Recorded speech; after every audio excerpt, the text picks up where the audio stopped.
All right, so building upon that legacy for innovation, we're really excited to be talking about data targeting as the next wave of innovation for TripleLift. We've done a lot of research. We've spent a lot of time market testing.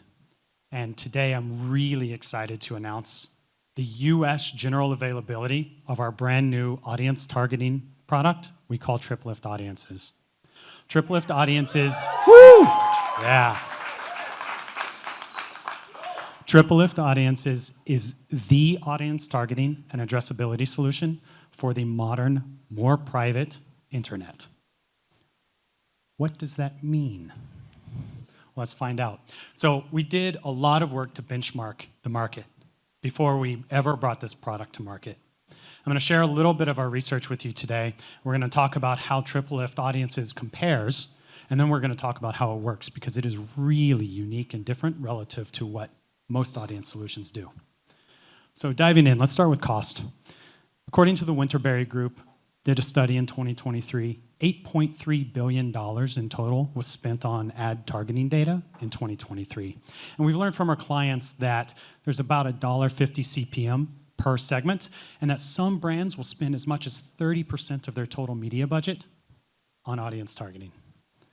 That means that's 30% of that ad budget that isn't going to working media. So this is a bit of a scorecard that we're going to keep track of things as we move along. We're going to cover data quality, reach and scale, and how future-proof other audience solutions are as we look forward. Just keep in mind as we move forward, up to 30% of ad budgets go towards targeting data today. But what do you actually get for that? Well, today, data quality is questionable. Where does that data come from? How is it collected? How old is it? Is it still relevant? Is it consented? Does it have the right permissions to be used? Well, interestingly, audience verification vendor TruthSet did a study, and they found that only 51% of the email and postal addresses that are used as the underlying match for all this data are actually correct. That's a huge gap. And we've learned that they're scale limited. Our own data shows that there's an ID or a third-party cookie on only 53% of the ad requests that come into our exchange from publishers. Half the internet is not addressable with most audience targeting solutions. And then let's look at ID solutions for a moment. Great representation on the panel from LiveRamp today. Thank you very much. Great partner of ours. If third-party cookies were to go away tomorrow, based on the volume of ID solutions, based on email addresses that we see flow into our system today, only 1.5% of all ad requests would have an email-based identity solution present on it from a publisher. If we look at a probabilistic solution, in total, only 27.8% of all ad requests that flow into TripleLift have a probabilistic ID solution on them. These solutions are incredibly valuable when they're available. And we heard of that value from Ginny just a moment ago. And we are proud to support those when they're present. But there's a massive gap in this problem, in this solution space. So if we look at the entire scorecard, things start to not add up. We're spending a whole lot of money for questionable data quality that's limited to only half of the web, and it's predominantly not future-proof. It relies on third-party cookies when an alternative ID is not present. So let's talk a little bit about how TripleLift Audiences compares. Let's start with cost. Pretend for a moment you have a budget, $1 million. The average media CPM that you're targeting is $4.50. And you have an average data CPM of $1.50. In most audience solutions, that's going to deliver 167 million impressions. We've done something awesome with TripleLift Audiences, because with TripleLift Audiences, that delivers 222 million impressions. It's 33% more impressions. And why can we do that?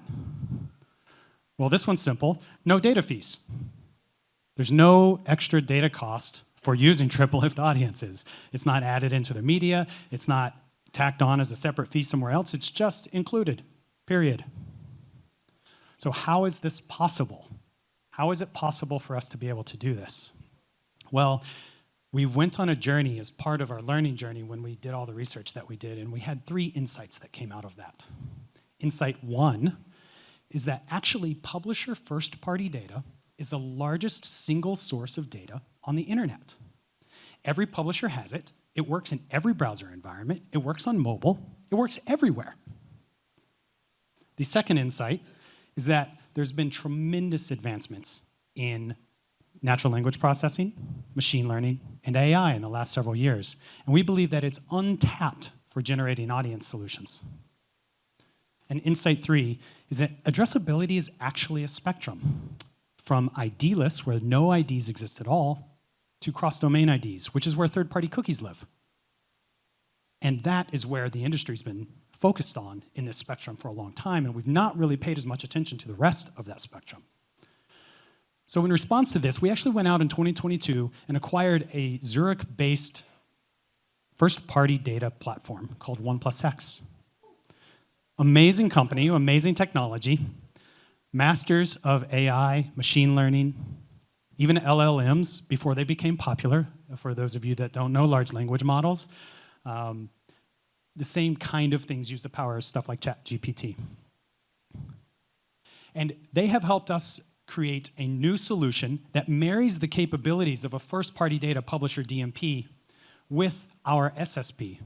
And we've effectively spread their technology around our entire publisher footprint. So now every TripleLift publisher effectively has this DMP technology ready to use, ready to go, embedded by us. So what does that mean? Well, the old way of doing targeting relied on a third-party cookie, seeing the exact same ID across every single website. And that's how you track someone's behavior, their journey from start to finish. You find out what their interests are by seeing what the sites are that they visit. But TripleLift Audiences enables targeting across the entire spectrum I talked about. On this end of the spectrum, you have cross-domain identified. This is third-party cookie land. This is where LiveRamp lives. And on the other end of the spectrum, there's no ID at all. These customers have turned off IDs in their browser. They just don't exist. Maybe they change all the time, so they're unstable because they're using a VPN. And in the middle, you have first-party identified. So this is where a publisher is able to put a first-party ID, as simple as a first-party cookie sometimes. There's also a solution in the space called pre-bid shared ID, which most publishers have adopted. For cross-domain identified, TripleLift has partnered with LiveRamp and ID5 to help us solve for this segment of the identity spectrum. But where we've really innovated and leveraged OnePlusX is in first-party identified and ID-less, where we've created cross-domain audiences without cross-domain IDs. And some of you are looking at me like, what? Excuse me? Well, I'm going to tell you how we did it. So, step 1, with this technology that we've acquired from OnePlusX and integrated so deeply into TripleLift, we use natural language processing and machine learning to basically organize all the online content that flows through our exchange. We look at every piece of content across hundreds of data points and analyze that content to understand how it compares to every other piece of content that we understand. So we get this, something that looks like the graphic on the screen, you get neighborhoods of content. You have content about music, content about travel, content about food. But the other thing that we do is we look at something called the co-occurrence of content. So how frequently does type 1 of content appear with type 2 of content? If I had asked you 6 months ago about the Kansas City Chiefs and Taylor Swift and asked you how close those neighborhoods of content are together, you would have thought they're pretty far apart. If I asked you now, they're going to be very close together because they haven't appeared so often together in popular culture. And the reason that we're able to do that is because we have a live view of the internet flowing through our system every single day that allows us to update this map and the relationships between these neighborhoods of content in real time with every ad request that hits our system. Step 2 is that for each publisher, we observe user interactions based on first-party IDs. That is an ID that only works for each publisher.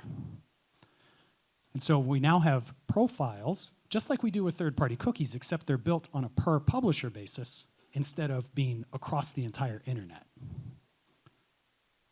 And the step 3, and this is the coolest part, is that we combine those two capabilities together.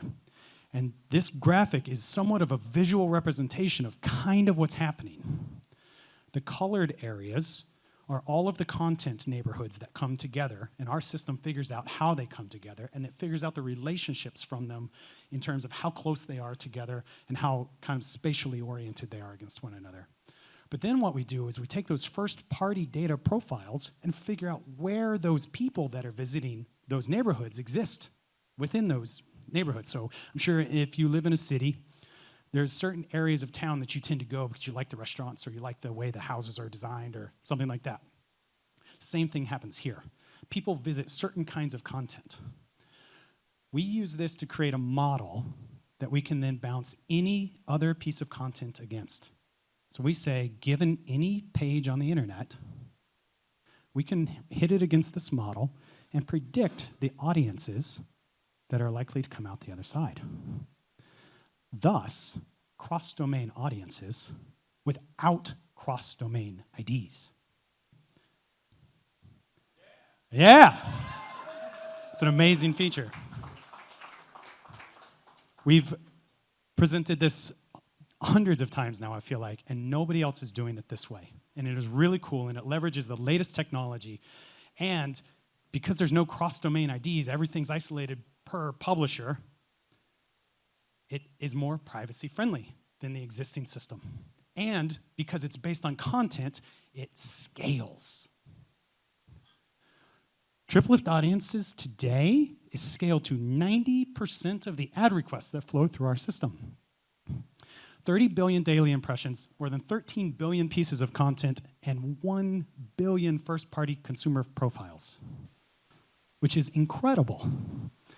So that small scale problem that we saw with IDs, this is a complement to. When those IDs are present, it is still the best data that's going to be available on that request, and we encourage that it be used.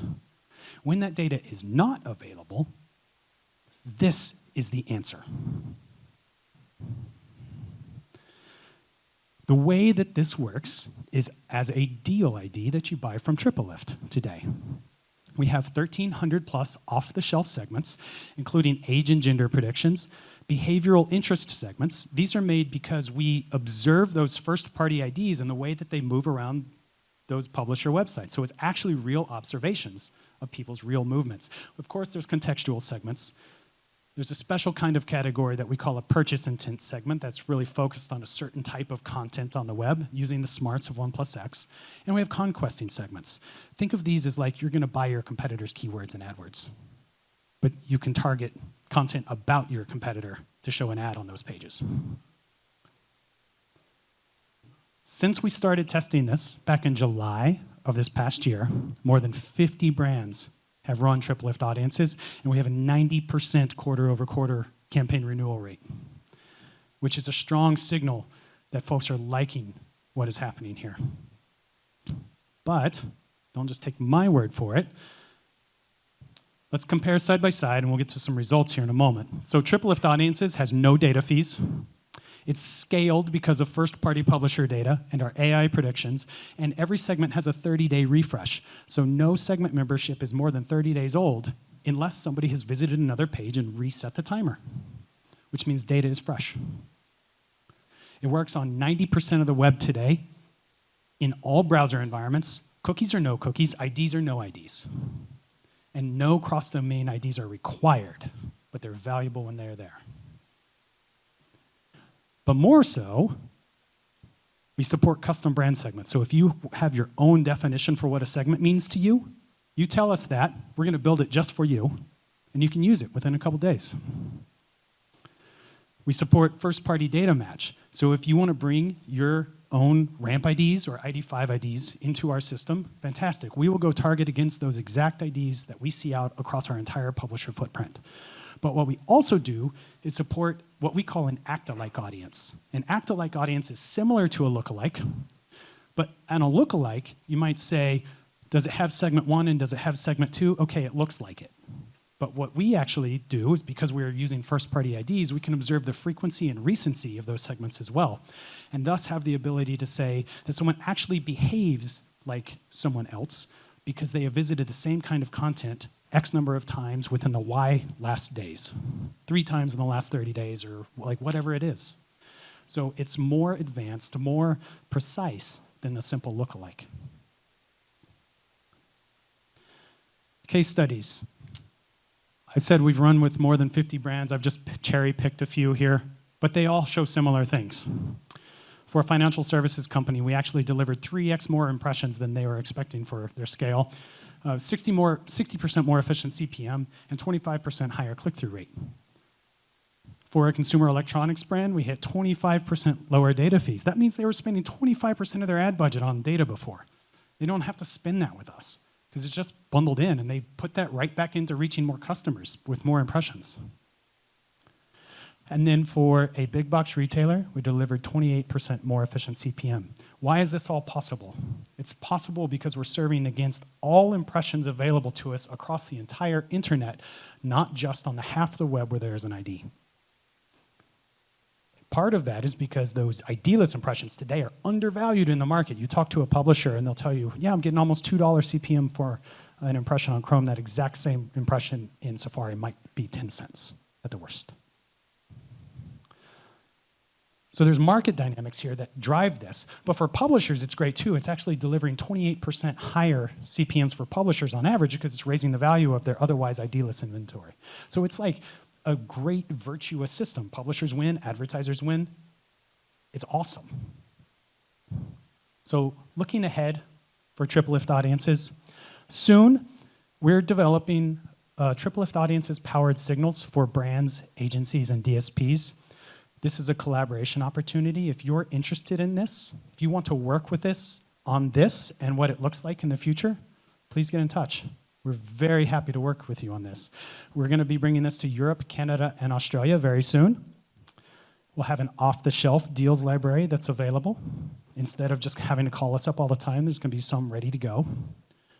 We're working on audience insights tools to be able to provide audience insights about who you've reached using the same data set that enables us to do all the targeting. And we're integrating topics from Privacy Sandbox as another signal to help power this. In the later bucket, we have self-serve TripleLift Audiences, a deals UX that basically lets you come in and set up your own deals, set up your own audience targeting, view reporting. Today, to enable a TripleLift Audiences deal, you just call us, you send us an email, we set it all up for you, we give you a deal ID, you go run it in your platform of choice.